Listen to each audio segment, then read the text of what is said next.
उधर सिंध के सीनियर वजीर शर्जील इनाम मेमन ने वजीर आला पंजाब मरीम नवाज के मुजफ्फराबाद जलसे में खिताब पर उन्हें जवाबी तनकीद का निशाना बना डाला। कहा, नून लीग की तारीख मैंडेट की तौहीन से भरी पड़ी है।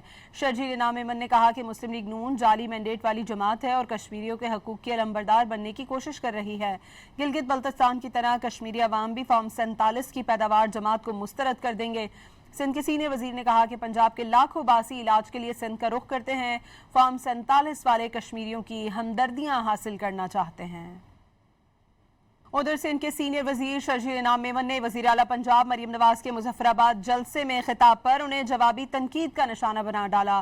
कहा, नून लीग की तारीख मैंडेट की तौहीन से भरी पड़ी है। शर्जील इनाम मेमन ने कहा कि मुस्लिम लीग नून जाली मैंडेट वाली जमात है और कश्मीरियों के हकूक की अलंबरदार बनने की कोशिश कर रही है। गिलगित बल्तिस्तान की तरह कश्मीरी अवाम भी फॉर्म 47 की पैदावार जमात को मुस्तरद कर देंगे। सिंध के सीनियर वजीर ने कहा कि पंजाब के लाखों बासी इलाज के लिए सिंध का रुख करते हैं, फॉर्म 47 वाले कश्मीरियों की हमदर्दियां हासिल करना चाहते हैं।